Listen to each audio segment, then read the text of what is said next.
Sorry, guys. I'll keep trying to figure that out for you. But I appreciate you joining me here. We're going to go through an update, or at least literally what I remember of the last show. That's kind of the point of this show is to go over an update and then go through some other D&D stuff. But because of the state I was in, I might not have the best recollection of that whole broadcast, but we're going to go into it anyway and see what I remember.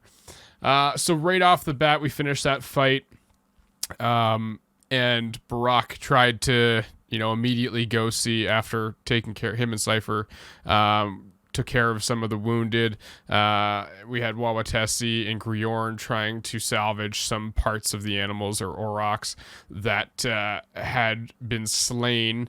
Barack went straight in, went and talked to the mayor of the town and tried to secure the Bloodhands being able to stay just outside the town. Hopefully they'd be able to take care of them, or at least switch off. The Bloodhands could offer some protection, hunting, and that, whereas the town could offer a little bit of stability, and the Bloodhands could help them resurrect the town while our numbers were low and dwindling.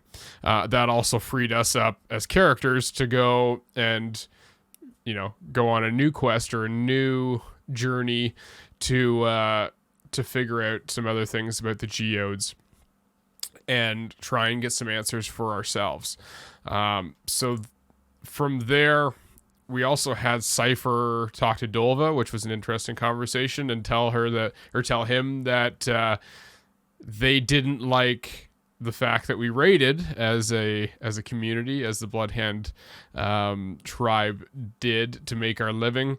And with a couple amazing rolls, she successfully persuaded Dolva to stop being violent for the time being and not raid anymore. So amazing job by Cypher on that one with some good rolls. I didn't think that was going to go down that way, but hey, the dice made the decision in a way. Borak wasn't a huge fan of raiding anyway. It was a means to an end, so I think it all works out for the best. From there, the group decided we're going to go on the Griorn arc. Breaking the fourth wall, that's what we're doing.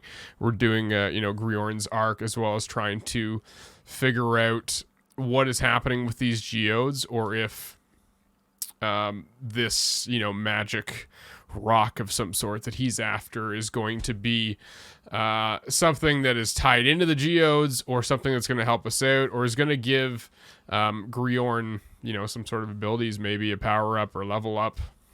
Hey, Greg, did we level up?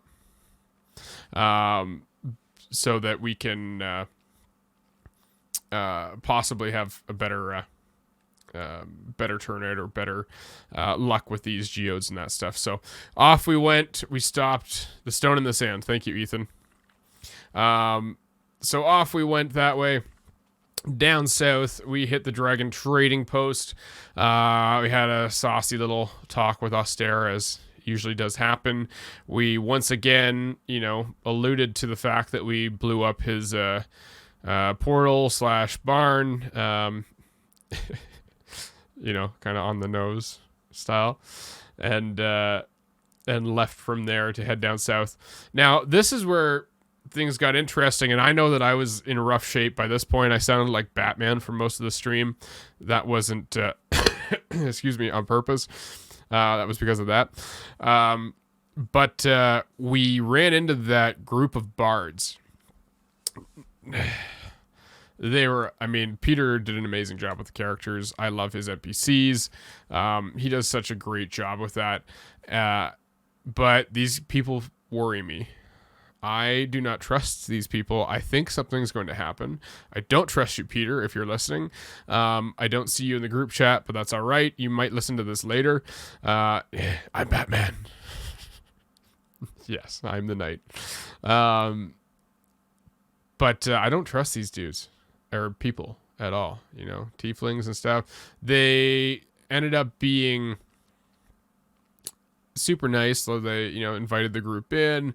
We had some dinner. I had some tea, or Barack had some tea, and passed out. We all had these luxurious rooms. Wawatessi is not inside the tent though; she is outside somewhere, or sleeping in a tree as she does.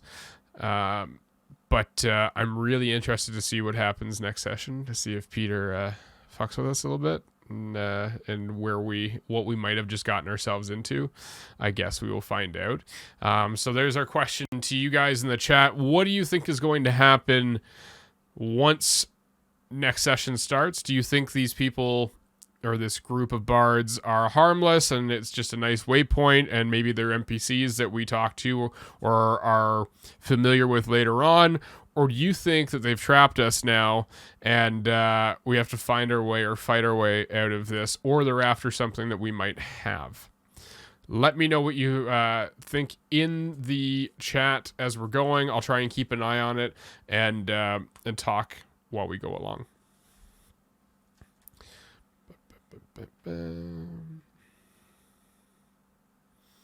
A couple questions I had come in. How much do you like playing campaign games versus one-shots? I mean, both have their fun, positives, and negatives to them. But I definitely love the campaign aspect. I believe, like, thoroughly with D&D, a lot of the fun is creating your character and building your character up, and I know for myself that my characters end up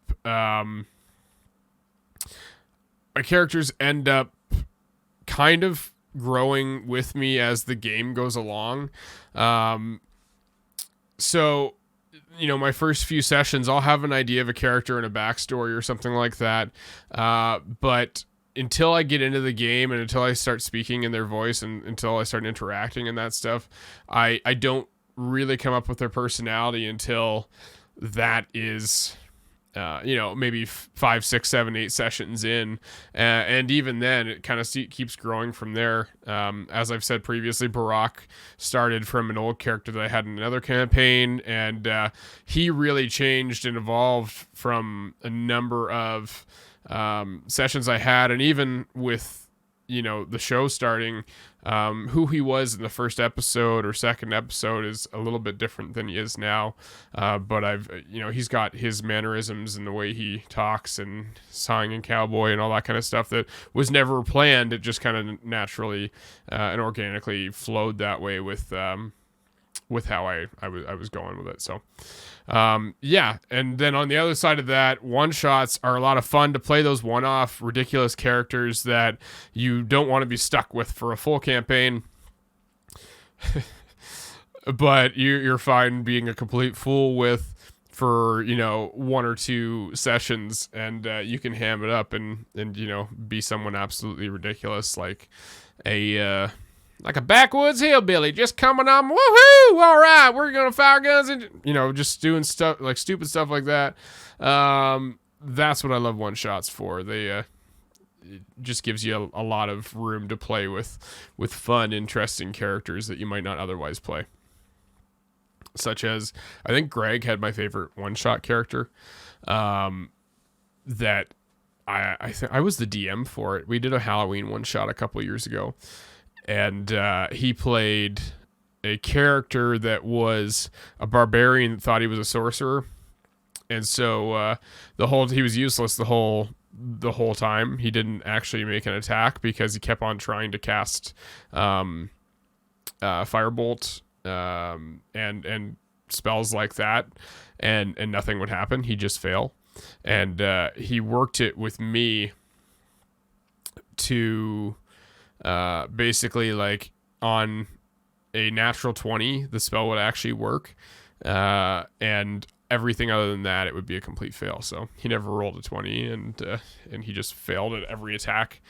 We were running Strahd, or I augmented a Curse of Strahd one shot to basically just go through the castle at the end, and kind of really made it brief.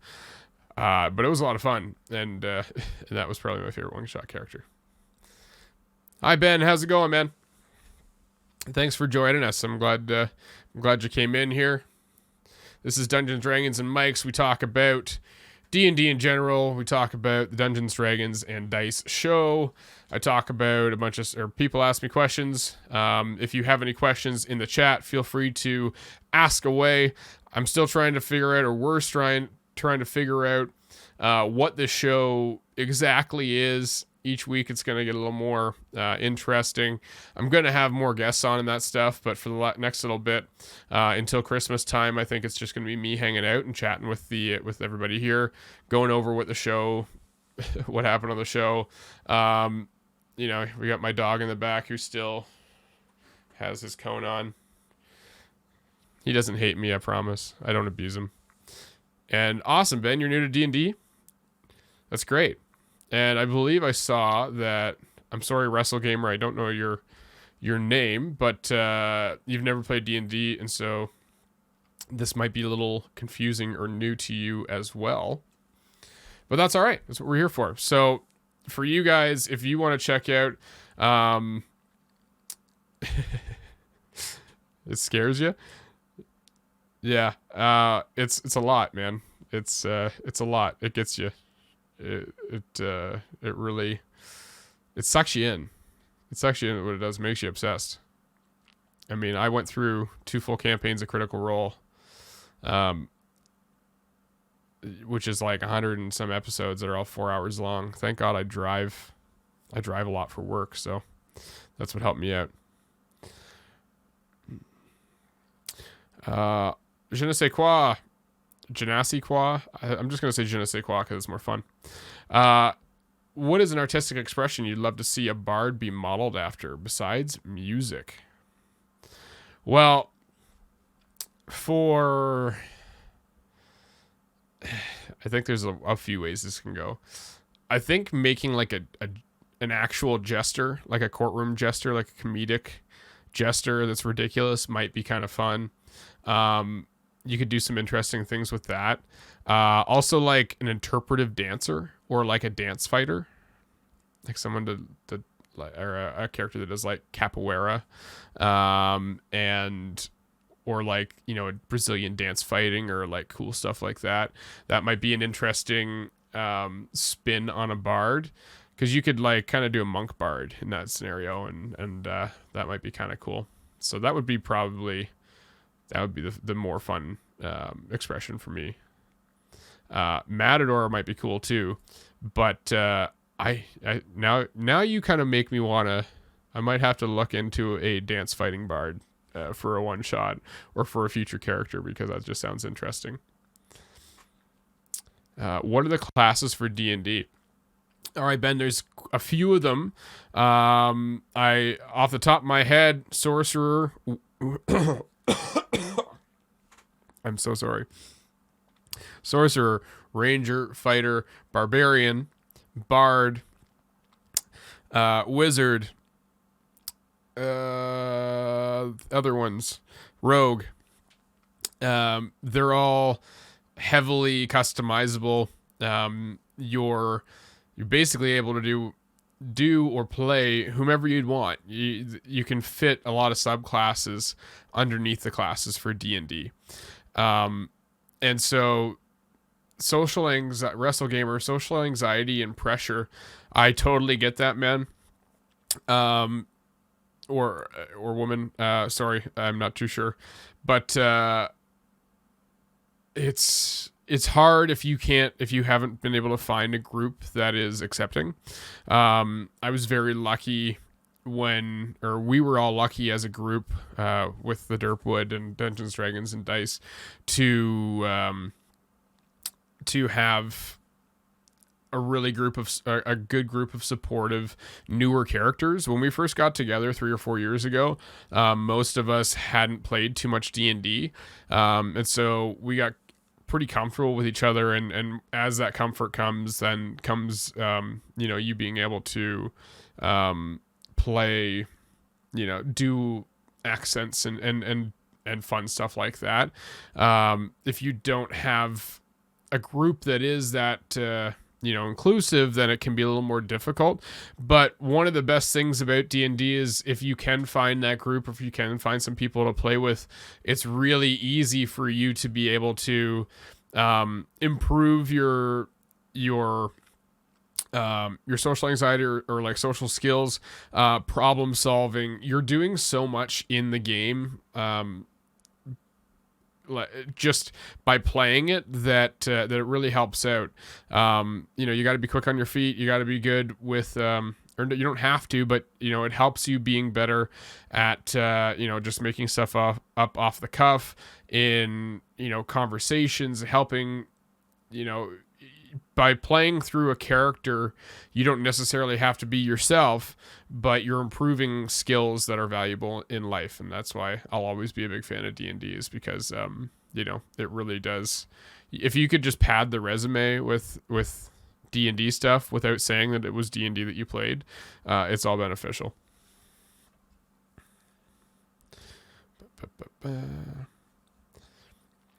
Painter Bard, who is a water genasi. That's pretty awesome. It's all just watercolor paints. That'd be cool. And yeah, WrestleGamer, go check out D&D Beyond, and Ben as well. D&D Beyond is is what we use. What we use on the show as the instrument for our player upgrades or our level ups, or even just our player sheets. I like the computer generated version better myself, because it's easier to adjust things without having to pull an eraser and eraser and pencil. I know Keating Woodwrights is probably going to shit on me for this, because he's an OG player, and character sheets are kind of the OG way to do it, but D&D Beyond is just so much more simple. But go check it out, D&D Beyond, and there's a character creator there. You can create characters on the fly. You can press random, it'll create one for you, and it's totally fun. Yeah, totally good for all skill levels. It's been a good way to do it for us. And yeah, Je ne sais quoi, you were completely correct. It is an amazing, wonderful version of escapism. I always call it it's another part of my therapy. I have a counselor. I have massage therapist, RMT, that I go to, like I did today. I'd go sit in a float tank, and that stuff. Then I play D&D, and it helps you get a lot of. It can help you get a lot of emotional stuff out, or open up about some things that maybe you didn't realize that you needed to. And WrestleGamer, yeah, the Critical Role was how I learned to play. Truthfully, I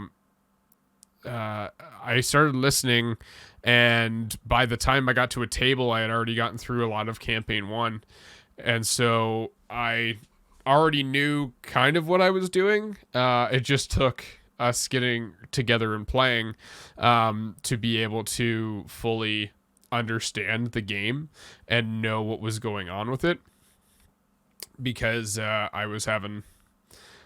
because I already was listening so much, and like I had ideas what the spells were, and I had ideas of what each character did between rogues and rangers and wizards and sorcerers and all that kind of stuff. I had an idea of how the role playing was kind of supposed to go by the quote unquote professionals, and that really helped out. And then you get to a table, and it can be completely different, but you'll still have a really good idea of like, here's how this works. Here's how the action economy works, and all that kind of stuff. And Nave, I would yes and no on the Critical Role isn't a good example. I think if you go into like the third campaign, or the newest campaign, or even the second campaign, sure, but you still have people like Ashley Johnson, who generally kind of like, she forgets how to play half the time. Like, these guys are actors more than they are real, they are professional D&D players, but they started as actors, and they got into it, with that first campaign. So, or at least a couple of them did. So there's, I mean, yes and no, but even on like EXU, Exandria Unlimited, there were brand new players, I believe. I think a couple of those actors, I think Opal might have been brand new. I don't think she had ever played before.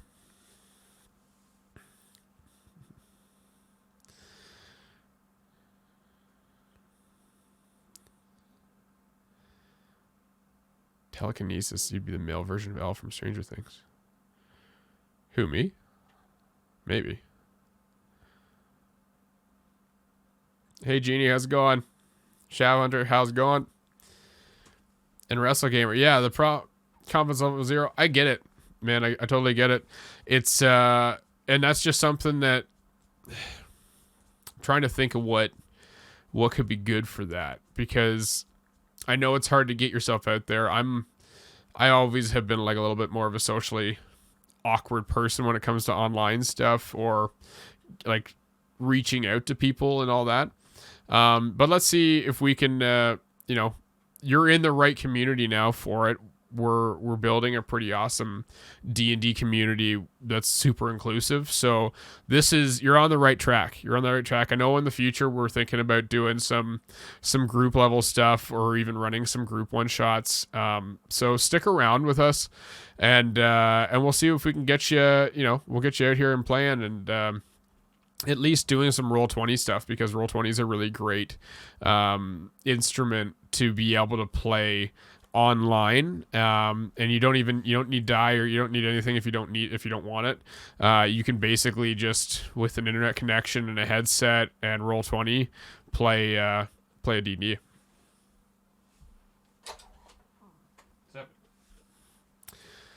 I'm gonna have to figure out some reward stuff. Roll20 is a really cool program that basically lets you play D&D online. So you can upload maps to it, and you as a group can talk over Roll20 or on Discord. But it's actually what we use if you're watching the show and you see any of the maps or the battle maps on the Twitch stream, it's all Roll20 generated.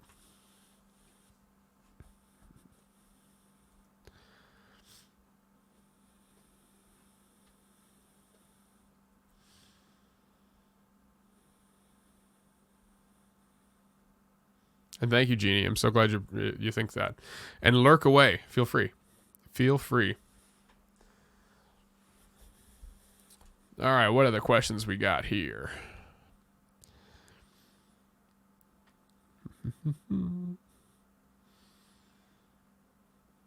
How do you feel about homebrew player options? So we can go through this. So homebrew, for anybody that's new or doesn't understand what that is basically, so D&D or Wizards of the Coast, any of the D&D overarching like literature and books are kind of what you use for standard campaigns. So whether it be Curse of Strahd or things like that, which are campaigns that come that are bundled up, and you can play them with your characters and go from there. So that is basically, as well as the main races. They're always adding stuff. If you go on D&D Beyond, you'll see what all the regular literature races and campaigns are. So that is your standard stuff. Homebrew is anything you make by yourself or you make with your DM. If you think of it, say it's a spell. So you want to do a Albert spell where I just want to magically poof an Albert, and Albert goes and attacks people for me.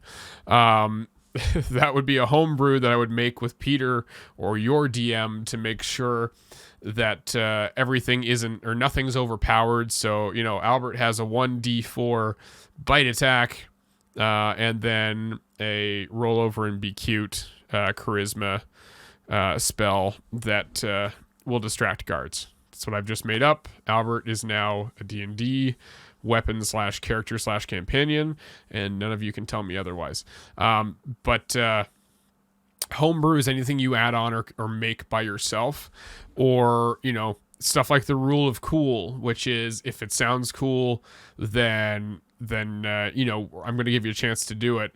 Anything that's not traditional rules or traditional spells or traditional characters would all be what they call homebrew. How do I feel about them? I think it's awesome. I am a big proponent. I know all of us at the Derpwood are big proponents of homebrew, of rule of cool. We all love that. I want to be able to have the opportunity or the wherewithal, as long as it's not overly powered or as long as everybody's okay with it, to come up with an idea or come up with something myself and be able to use it in game.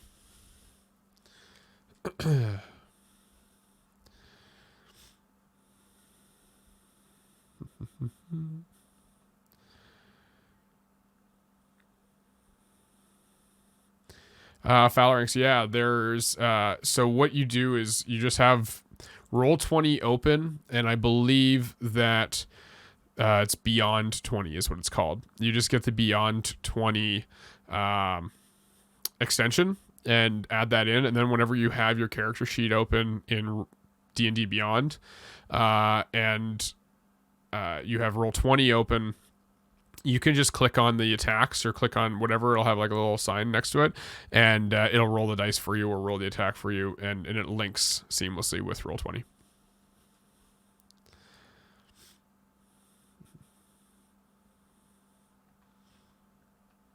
Yeah, Ethan, definitely, man. Put that in Table Talk, and we'll take a look for it with it.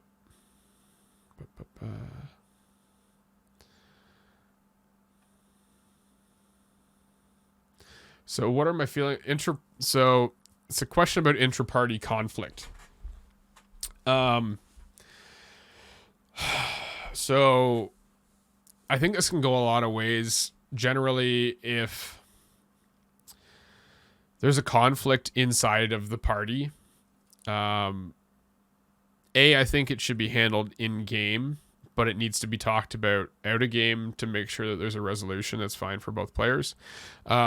I have always been one to err on the side of your group is supposed to be working together towards a goal.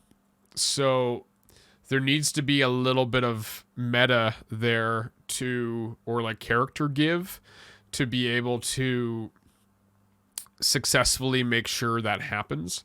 If you're really hard set in your character's ways, it's going to be really hard for the group or your character to always agree or figure out a way to move forward together without having a bunch of issues. But I think this is something that needs to be discussed at session zeros.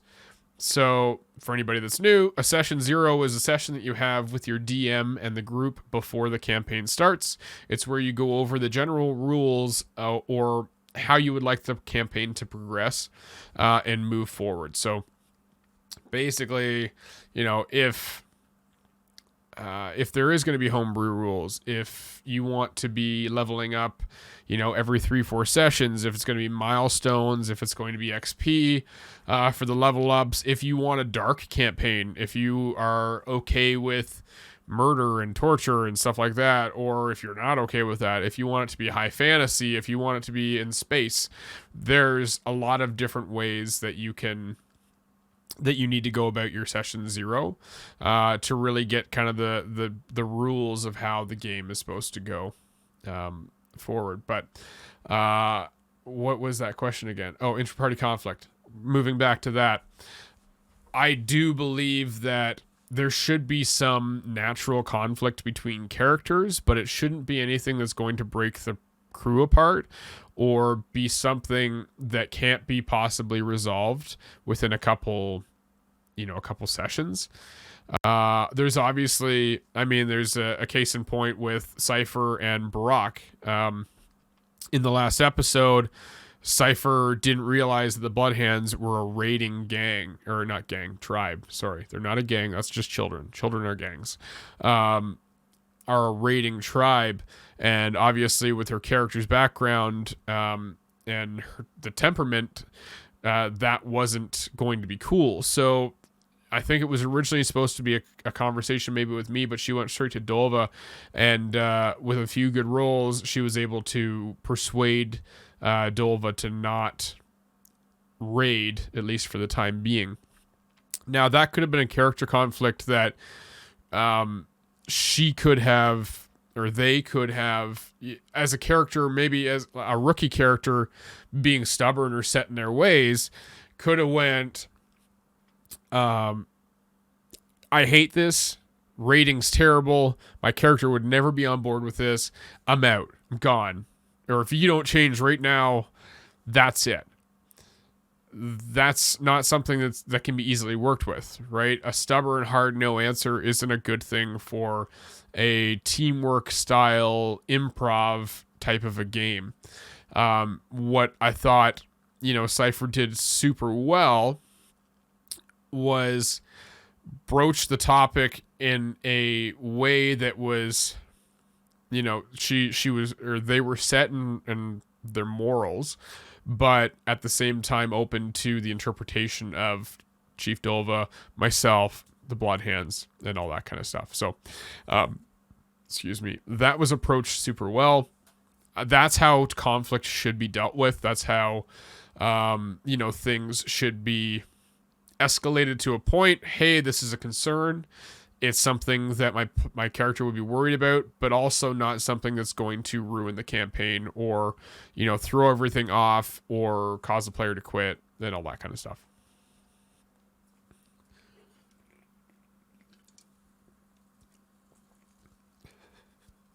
D&D is kind of like a cult, but it's a fun cult. It's not actually a cult. Yet. And WrestleGamer, that's hey man, it's one of those things that like you can only be so ready for your turn, but like if you're a new player, don't worry about it. Usually you're gonna have if anybody's willing to teach you and is going to sit down and have the first few sessions with you, it's expected, or like it's a rule of thumb, basically, that you're going to have natural, you're going to have some immunity to that type of pressure. We're not going to, nobody's going to pressure you into making decisions super, super fast. There has to be a certain level of accommodation, especially for a new player, very early on in their D&D career or D&D love. The cult of math and improv. It is definitely the cult of math and improv. And I hate math, but simple math is fine. That's why we leave all the OPing characters to Keating Woodwrights. So I don't step into that Discord channel because that's too much math for me. It's too hard to comprehend. I make fun characters that hit things.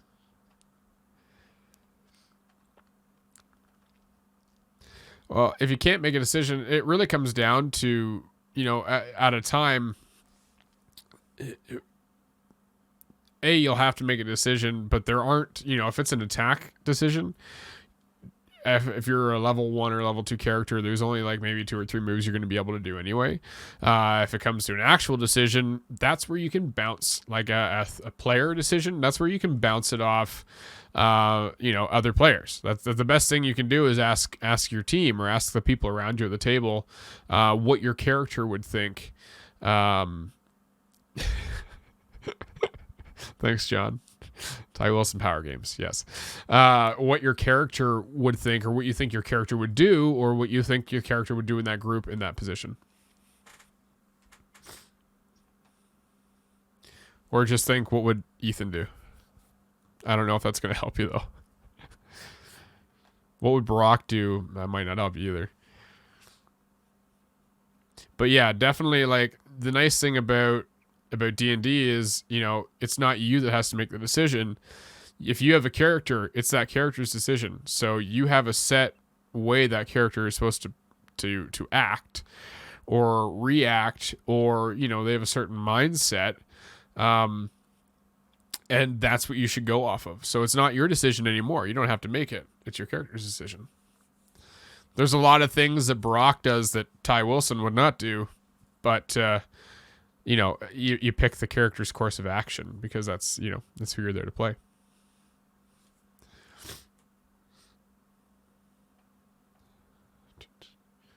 All right, I'm going to do one last question here before we head out. Wow, 40 minutes went by so quick.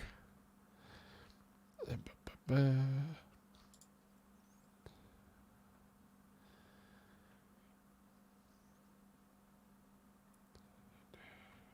I can find my questions again.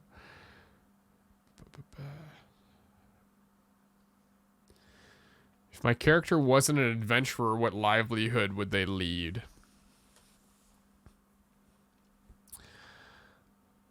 Oh, man. Barack isn't the most, like, social or charismatic character, so I kind of see him as, like, a stagecoach driver.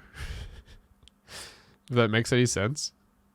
Like a violent stagecoach driver. Or maybe like a hunting guide or a bouncer. That'd be probably the most Barack-like to be.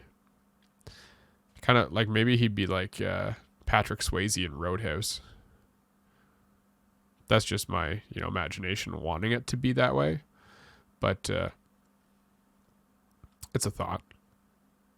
Possibly. But yeah. That's what I go with that. Ethan, you're wild, man. And yeah, Fowler, there's so many farmers. I think everybody would be a farmer. Or Cabin in the Woods. He'd be like Ron Swanson from Parks and Rec, kind of. Just live in the middle of nowhere. Collect gold bars. Actually, no. Barack's super poor.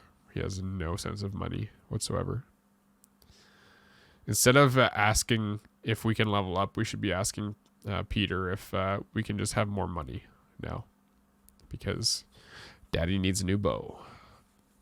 And a ring of protection.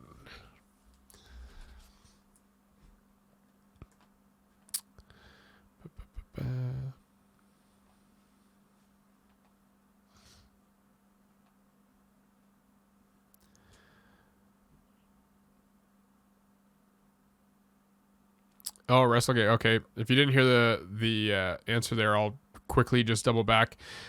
Basically, the best way for you to try and make a decision is make sure that you're making it through your character's eyes.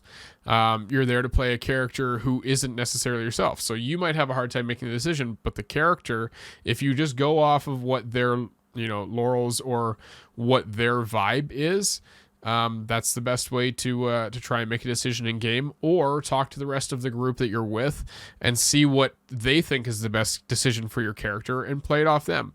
After a little while, you're going to get really used to what your decisions would be in that scenario, and you can go from there. And yes, you spend all of your money, Phalanx, 100%, but on good stuff. Or if you're Travis Willingham, you spend it on useless rings of fire protection that are way too expensive. And Phalanx, some money weighs you down. It depends on the DM. I've played in groups where money is weightless, basically. It's all whatever and doesn't weigh you down. And then I've also seen, like, on Critical Role, it's like sacks of gold. They're like, okay, so you're just gonna carry 6,000 gold with you? No. Peter, just the guy I wanted to see. Can we have some more money now?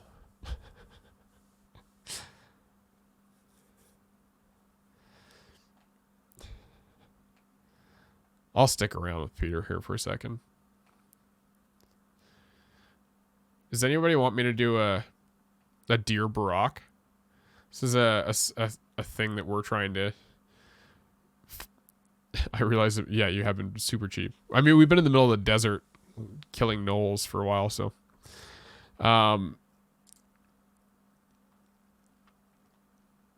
wait till I have another Ask Barack question.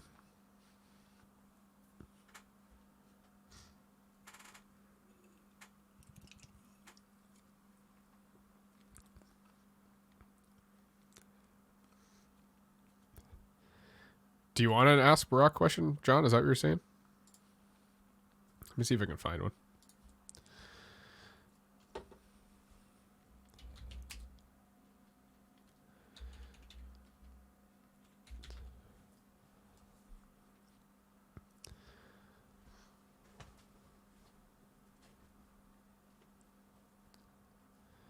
I need to just like collect newspapers so I can quickly find these questions.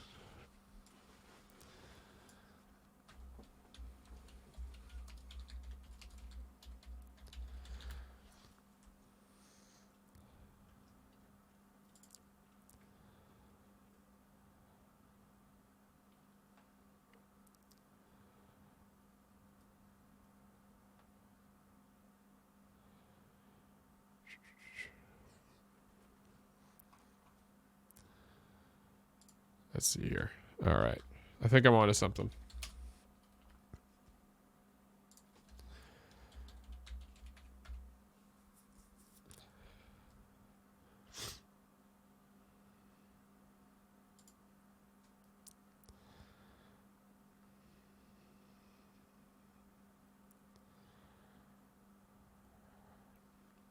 Here we go. All right. So in this section of Ask Barack, should I ditch my life and move to LA and become a singer, or stay for love? Well, firstly, what do they look like? What does your your partner look like? And is it actually love? I think if you're asking this question, it might not be, because if you're asking it, then you must not love that person that much if they're not going to move down there with you and support your dreams. As for ditching your life, it all depends on if you're any good or not. Are you any good at the task that you are trying to do? Like if you're going down to become a singer, do you actually know how to sing? And is that a possibility for you if you go to the taverns? Like, are you Griorn level where you can be, super famous and popular in the taverns, or are you more like me who can't sing worth a shit? So that's really two things you got to ask yourself: is that love of your life going to move down there with you, or if you're any good? So that would be, that's it. It's been an Ask Bo. Thank you very much. I'm going to have more of those questions. If you have any of those questions that you want to, if you find some like fun ones online, throw them in here. We're trying to work out how this show is really going to go. So this is the trial and error portion of it. So we're going to have fun with it. It's going to be a good time. And yeah, we're going to go from there. Wisdom roll of a crit. That's that Bo wisdom, right? All right, guys. Thanks for guys and girls. I apologize. I'm going to try and be better with that. Thank you so much for joining us, or joining me today. I'm so glad you guys came and helped out. If you want to put the messages in the Discord, I'm going to look in the Discord and figure out where the best place to go for them is. I might just make a new... Yeah, I'm going to just make a new grouping for Ask Barack or DDnM. Maybe it'll be that DDnM questions. It'll be a DDnM questions server. So we'll do that, and you can go ask them there in the Discord. But anyway, thank you very much, everyone. Say goodnight to Albert, my lovely animal companion, who is now awoken from his slumber. Try and itch around that Elizabethan collar, the poor guy. Thank you for watching another episodes of Dungeons, Dragons, and Mics. Have a great night, everybody. Thank you very much. Bye.